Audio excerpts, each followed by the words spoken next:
Good afternoon, everybody. Welcome to Stiffler Manufacturing. This is Robert, and we are on the road again. I feel like we've been on the road a lot. A lot of that was for Vegas, for SHOT Show.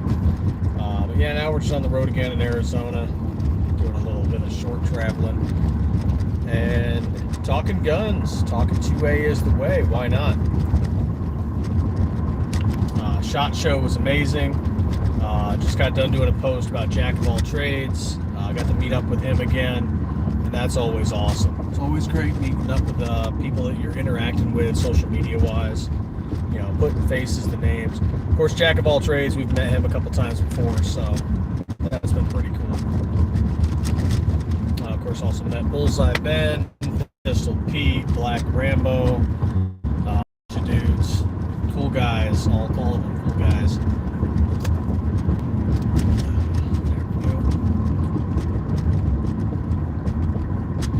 Well, yep, just doing QA, answer questions while I'm traveling.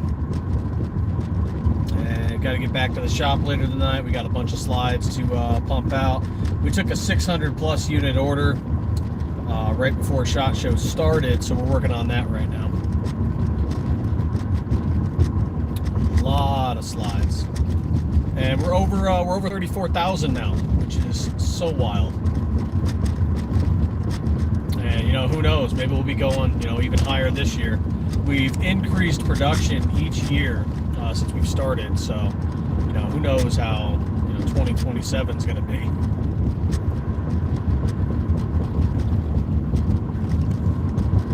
It's going to be so wild.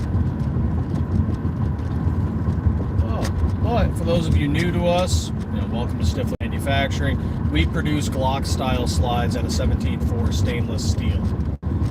Mill the steel straight from bar stock. We don't do blanks. We don't take someone else's work and mill it up. We do everything ourselves. We do all the Cerakote work ourselves. The only thing we are considering doing in the near future is potentially doing DLC slides, and that we will not do the coating ourselves. There is another company we found local here next to us, you know, small business supporting a small business, and they may do the coating for us. Otherwise, everything else, that is all us, all the Cerakote, all the milling, strictly us. But this new coating, this DLC, yeah, we'll reach out to a local company. And we've already talked with them a little bit, and so we might do DLC coated slides with their assistance.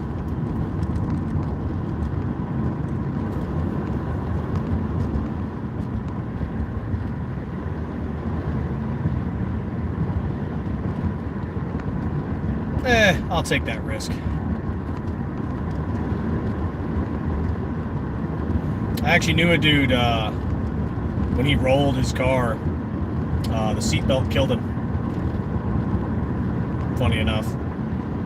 So, you know, you take a risk either or. If it's your time, it's your time. But, yeah, when he rolled it, basically the seatbelt wrapped around his neck, and, yeah.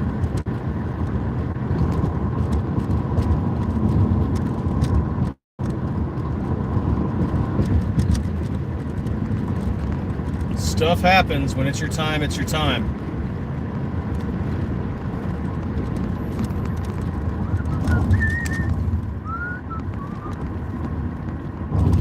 But who knows? Maybe they'll pass a law someday. We'll all have to wear helmets while we drive. And you'll all have to wear a vest and 5-point harnesses. And who knows?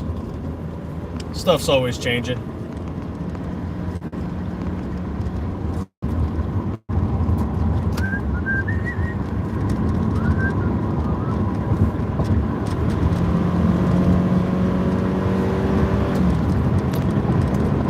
People that try to race people getting onto the on-ramp are total jerks.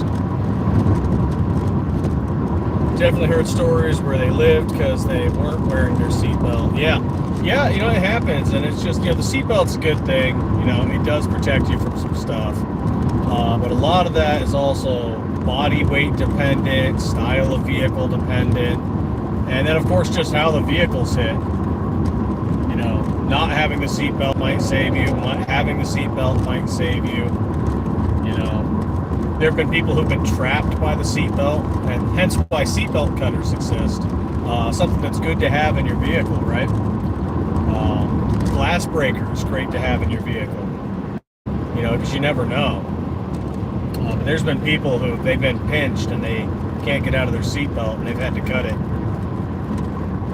And so sometimes it's good to have a knife or a seatbelt cutter or even scissors or something just in, you know, something secured nearby that, you know, even if your vehicle rolls, you can still get it. And of course, I'm traveling first aid kit, a few other things, you know.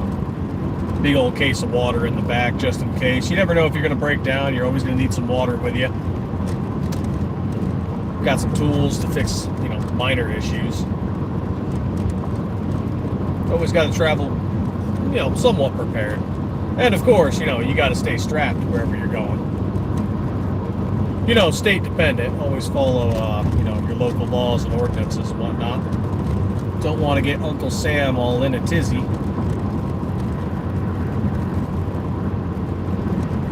Oh, well, it depends on if I'm going to hit traffic or not, but, you know, probably half hour. We'll call it a half an hour, but it could be 45 minutes to an hour. You know, it depends on if I hit heavy traffic or not. But I think I'm moving and grooving pretty good, and I think I'll get there in half an hour.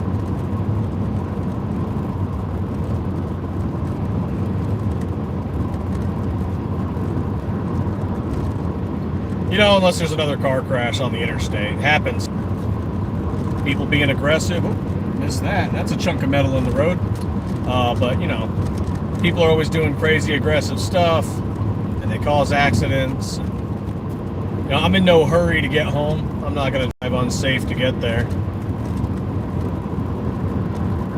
Then I'll go cook up some dinner and then probably head back to the shop later.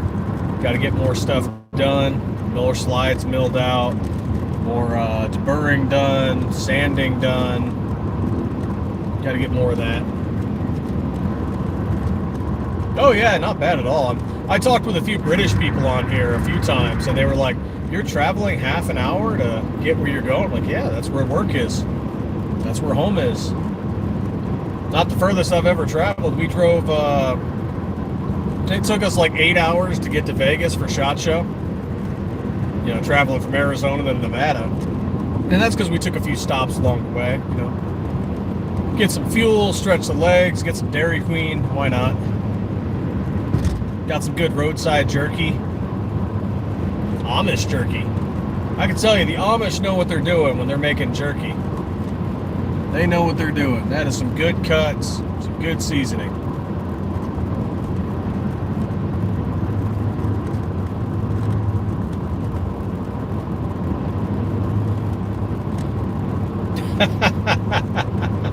Oh, that's funny. You know, we were at a booth at SHOT Show in Las Vegas. For those of you not aware of what it is, that's what this photo in the background is. We're there, and one of the items we were giving out to passersby with MMC Armory and Delta Team Tactical and Davidson Defense was these pens.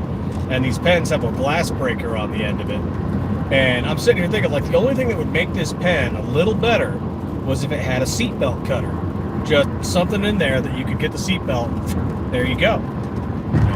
It's already got the glass breaker on it. I'm like, so why not just do 2 in 1? And funny enough, got to talk with some Brits, some Canadians. There were a few French, Ukrainians, Polish, a lot of different people there from different countries attending SHOT Show, right? And man, did they fall in love with this pen. And I'm like, yeah, it's a pretty cool pen. You know, it's got a glass breaker on the top. And, you know, it's kind of tactical looking. And they're like, no, we could actually have this here in the UK as like a defensive, not a defensive tool, but as a safety tool. You know, because it would have a seatbelt cutter, it'd have a glass breaker. You know, what if you crashed your car and you couldn't get out? And they're like, that could potentially be sold here as, you know, a safety item. And then, you know, of course, if you're out and about on the street and, you know, you've got some highway roadman just coming up trying to accost you of your belongings, boom, glass breaker, right? And I'm like, you know, I don't think about that, of course, you know, just because American, I have a gun. You know, it's not a problem for me. I have a knife, not a problem for me. You know, somebody wants to come and give me what for, I'm gonna, you know, send it right back at about 1,500 feet per second. So, not a thing, but, you know, talking to people in different countries, you know, different cultures, it's an interesting mindset. And I like that their mindset was on how can we get around some crazy laws so that people can protect themselves because they can't have, you know, pepper spray or batons or batons, you know. And I was like, that's, you know, that's not a bad idea. Oh, yeah, looks like we're going to hit that heavy traffic, which means I am going to try and find a different route and get around all this, because for some reason it looks like we're blocked up several miles. So let's try to find a different route. Thought I was taking the fast route today. I did Iowa to Florida in 2 days. Hate Atlanta traffic. Oh yeah, I've been through. I've been to probably about 30 to 36 of all the states. And just traveling, flying. And man, do I hate traffic in certain ones. New Mexico is not bad. It's just a straight trip through. You're driving 80 miles an hour and boom, straight trip through. There's just nothing there. Just empty road. Just keep going. Ooh, February 14th, gun show. Oh, at the Expo Center. Okay. Okay, February 14th. Okay, we might have to do that. Okay, but I need to find out where I'm going. So, that's okay. Not this exit. This exit's too soon. We're going to have to go a different route. I mean, I could slug it out, but who wants to sit in traffic for an hour? So we'll just take the surface streets. Okay.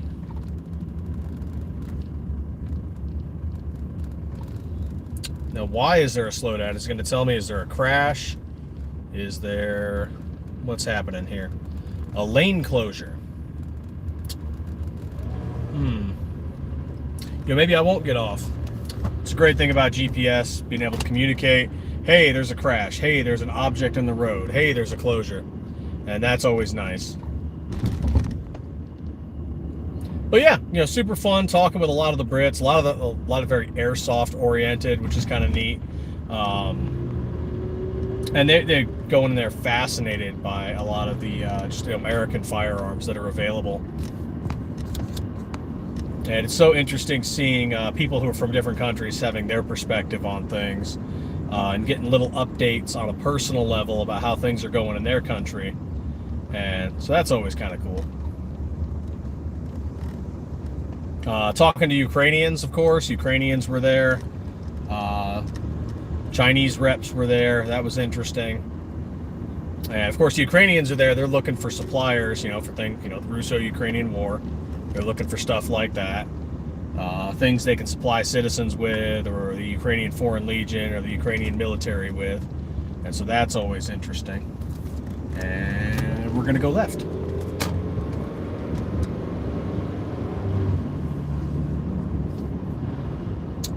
Some of the Chinese reps were cool. They're making a lot of stuff. Some of them were... it was almost like they're taking ideas, I guess. Because they would go up to certain booths and just pick stuff up, take a lot of photos, and then leave without saying a word. Yeah, kind of spying. And it's like, oh, hey, would you like a business card? Would you like a point of contact of someone to talk to? And you know, then they just go up, took a lot of photos, and then left. Didn't say a word. And I was like, okay. That's fun. No, there's not. They copy a lot of stuff. China, Pakistan, both copy a lot of stuff. Real common to find clones. The funny thing is, when they're taking photos of our stuff, there's no patent on our stuff because the patent's expired. We are making Glock-style clones for Gen 3. That patent has long since expired. So, I mean, unless they're going to copy our design exactly, which, I mean, you could, but Just be better to make your own thing. The main design, the main patent's already long since expired. Everybody is allowed to make it. It's like a CZ75. Anybody can make one, or a 1911. Anybody can make one. No restrictions on it. You know, patents long since expired. So a lot of us just found it kind of, you know, amusing. And it was like, okay, whatever. But yeah, if you want to take photos, I don't care. Because, you know, you think they would have asked, and of course they could find it out just by, you know, checking out our social media or our website. But they didn't even ask, like, hey, what steel is this made out of? You know, which made us, you know, laugh a little more. It's like, are they going to choose, like, just a poor quality steel? Maybe. Probably. Because we're using 17.4, and not everybody in the industry does that. It's a good hard steel, corrosion resistant, much better than 416. A lot of the industry uses 416. Some use like 4140. But you know, a lot of the industry using 416R stainless steel, and there's some that have used lesser steel. And I'm sure you can find photos and videos out there where people have gone to the range and all of a sudden their build has cracks in it, and it's like you start to wonder what kind of steel they were using. You know, want it for the spank bank? That's hilarious. Oh yeah, there we go. Okay. Funny thing is there was no lane closure, so whoever updated that probably just selected the wrong icon or the wrong item. But there definitely was a slowdown. Don't know why there was. Maybe there was a lane closure earlier. Okay, let's get over here.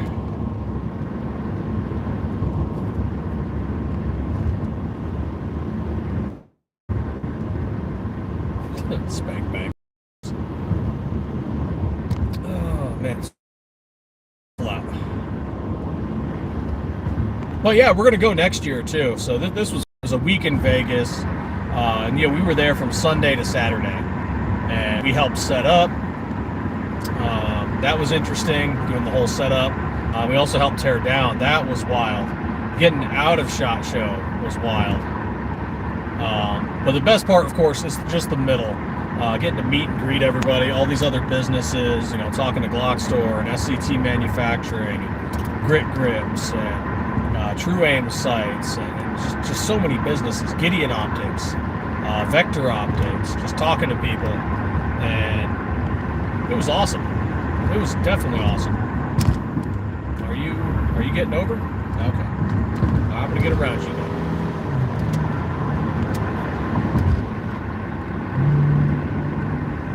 There is Irish in my ancestry.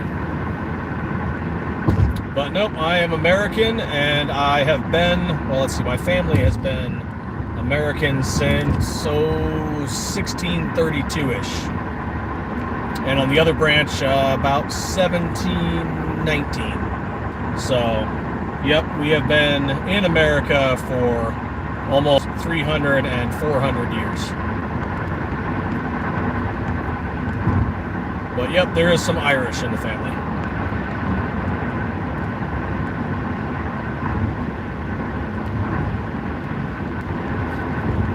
Of course, being American, you know, we're all just a bunch of mutts, a lot of mix. English, Irish, German, Dutch, French, Polish. There's a lot of American of everything, you know. Depends on just which era. You know, a lot of the Chinese came over 1800s. A bunch of Vietnamese, early 19 to mid 1900s, Korean. So depending on which era of America, you know, just, we're all mixed with something.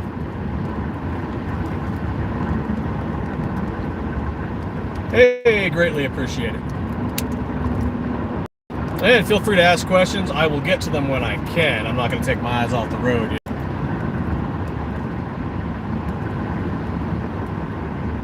But happy to answer questions. SHOT Show was crazy. So many booths, and by no means did we get to see them all. There's 2,800 booths there. There's over 50,000 people there. And there's no way we saw all of them. Heck, the supplier showcase is only 2 days out of the 5 that were there. And so, 5, 6, either way. Yeah, the supplier showcase is only there for 2 days, so if you miss it, you miss it. So there's no way in heck you're seeing everybody.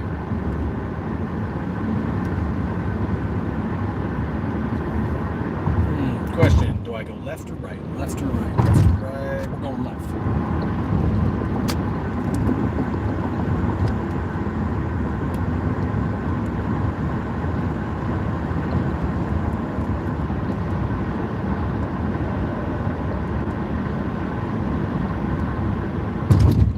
Remember, people, the left lane is for getting past people, not for traveling.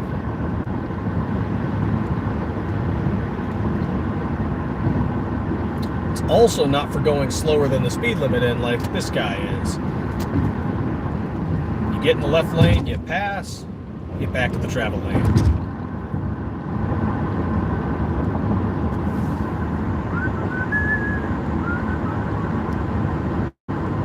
Yes, the 43X did move on the priority list over the 26, but both are being worked on. And that's just because the distributors wanted the 43X a lot faster. Not like immediately, but faster. So they're pushing for that one. But they are both in development at the same time right now. The 26 has had some range time, but it needs some more testing, and it needs a quick fix on the CNC. Just to improve something on it. The 43 needs to go through range trials. So they're almost done. We're looking at like end of first quarter at the latest, unless something crazy happens. Oh yeah, definitely survived SHOT Show. Most definitely. Hey, thanks for the likes, guys. Oh man, it was rough though. You're looking at like 25,000 steps a day on average.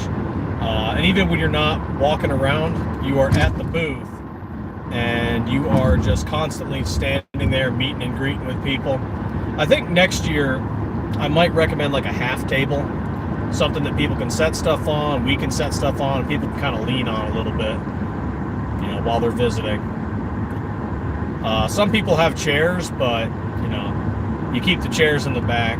You want to take a quick break, grab some lunch. You know, otherwise you're up walking around, standing around, meeting with people, talking to people. Man, I don't know why you have your high beams on during the day. That is messing up my rear view mirror.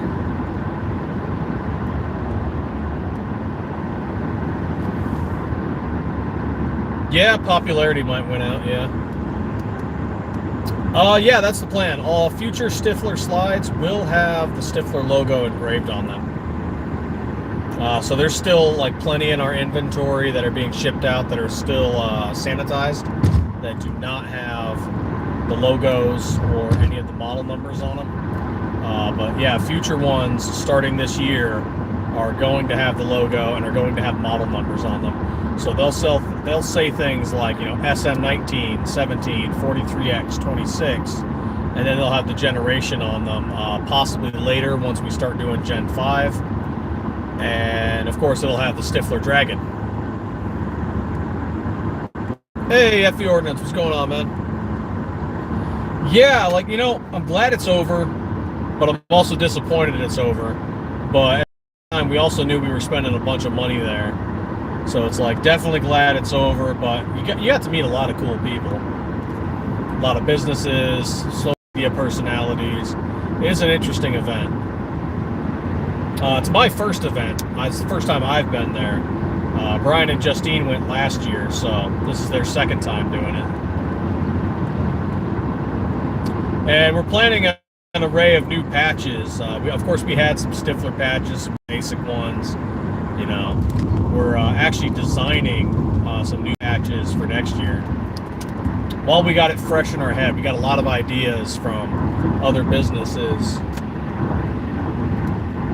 And so, yeah, I got to make some new custom patches for people who visit the booth. And we'll just have to find, I got the design mostly down, just kind of drew something up, and we'll have to work with a patch company. Possibly do some PVC patches, you know, instead of the typical print screen patches. Unless we can find one that can do embroidery that's that complex. I don't know. We'll see. We'll see who we can find.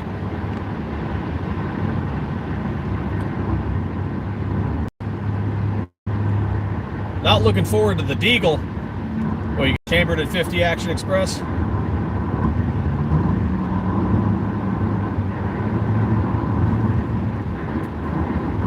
Oh.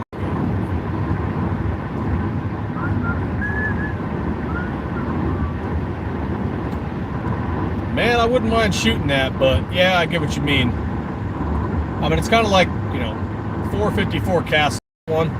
Would I shoot it all the time? Nah. Or 500 Smith & Wesson, you know, would I like to shoot it? Yeah, all the time? Nah.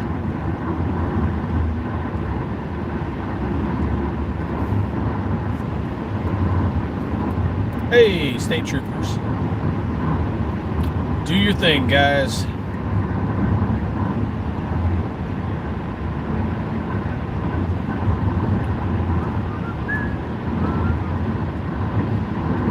Yeah, just trying to figure out what we're going to take next. I mean, it's a year away, so obviously we have time.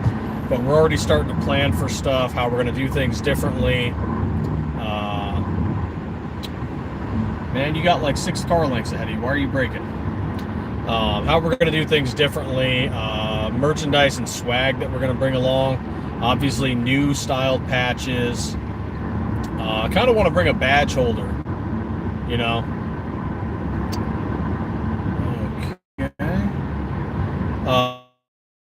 Obviously, look at some of the photos we posted. We're all wearing like a lanyard that has a badge and a little holder. Well, we got the holder from other businesses, you know, like Osite, Cassell, who else had one? Either way, anyway, everyone has one from different companies, and it's like, oh, maybe we'll do one for us. Have a, you know, Stiffler one. What is this guy doing? Every day I'm asking myself what people are doing when we're driving. Like, what were they thinking? Back plates with the logo? Yeah, maybe. There's always something. We want to do hats. Get hats with the logo embroidered on it. Right now, like, we just have the basic hat, you know, with a little patch logo. But we want to make something, like, actually embroidered up. And you shot show, something that people can just, of course, someone who walks up and they just grab like a bunch of everything. Magazine bands, we had tactical pens, patches, poker chips, and you know, you got a dude who's just rolling up and just taking everything, swiping it all into a bag, and it's like, dang, dude, calm down, it's free. Sure, but wow, save some for the children's. But I talked to one guy, and he's brutally honest about it. He's like, nah. He's like, I go to every booth that's giving stuff away, and I give it away in my gun shop for, you know, just freebies. I'm like, okay. And I'm like, by the way, did you know, just you're aware, you know, the magazine bands have logos on them, right? They're not just like generic sanitized magazine bands. And then he looked at it more closely, and he saw that they were stamped with the logo of another business. And he's like, oh, yeah, okay, I'll still take them, though. I just laughed. I'm like, all right, man, whatever. I mean, either way, people are going to get them. It's going to have the logo. That's the whole point of it. Everybody's freebie stuff is, you know, it's got iconography from some business or some manufacturer.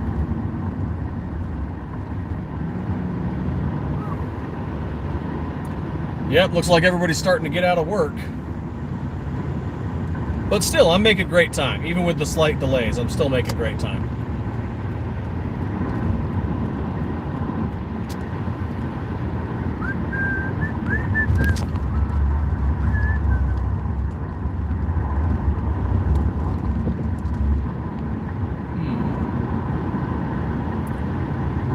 Here's some wild construction.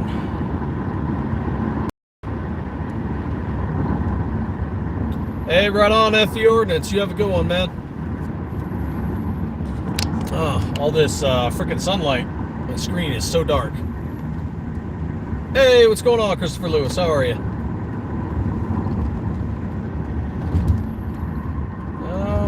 and here comes the stop. I hate how they did this turn when they did construction. It used to just be roll in, yield, turn. Now it's roll in, wait for a stoplight and turn. Yeah, backlights with the Dragon logo would be interesting. But this will probably just be a badge pouch. It'll have a, you know, plastic window in the front, because all the badges have QR codes on them, or passes, or whatever you want to call them. And they got to get scanned at certain points. So you need a plastic sheet in the front to keep it safe.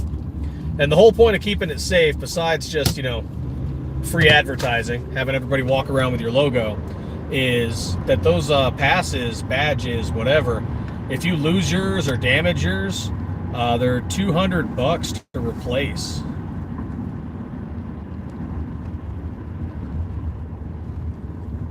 Come on, UPS truck, you got this. I believe in you.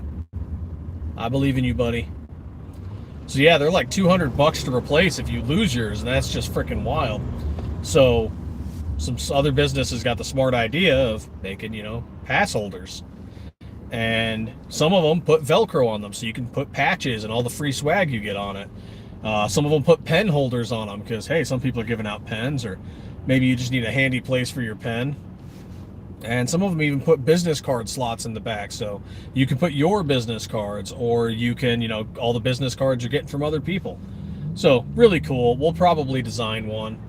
I definitely liked the O-Site one I got over the Geisley one that everyone had, just because the O-Site one actually had Velcro spots, so I was able to put Stiffler patches on the Velcro spots as I'm walking around. So it's not fully O-Site advertising. It was O-Site and Stiffler, which was kind of fun.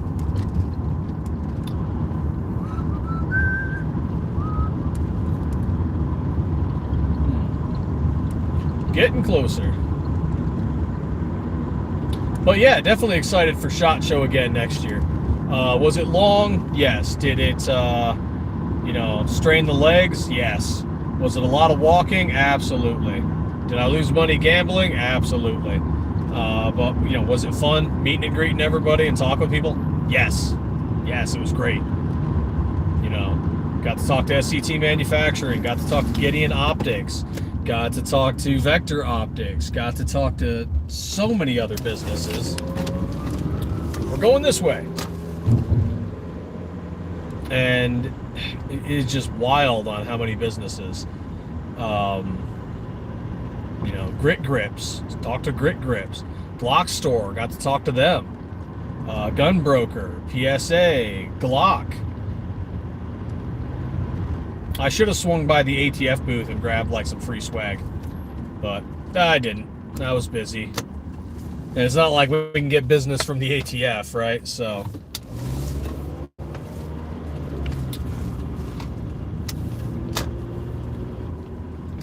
plenty of other booths that we could potentially get business from, so we went to those. But I still should have grabbed like some ATF swag just for funsies. No, I did not. I did not get anything from Kel-Tec, unfortunately.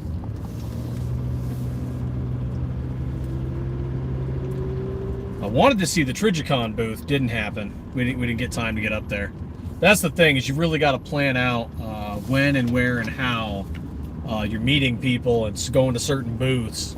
And you don't always get the opportunity to do that because sometimes you get dragged off, or sometimes meetings are going really good.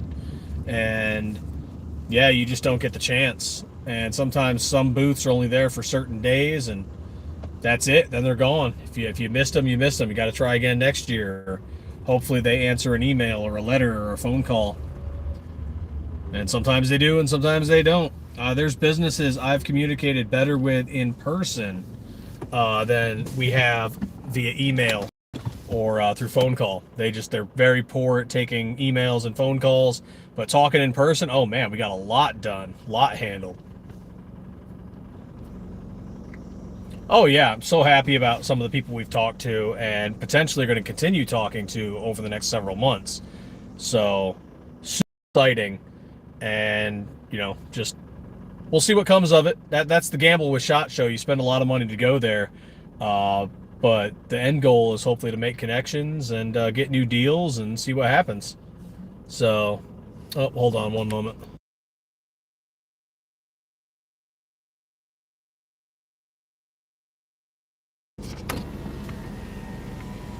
I thought they wanted to talk to me, but okay. But yep, that's it for now. I'm back finally. Get out of the way so you guys can take a look at the booth real quick. And yeah, man, SHOT Show was great, and I'm super excited to go next year and do more stuff. So, you know, as always, thank you guys for popping in, and stay 2A every day.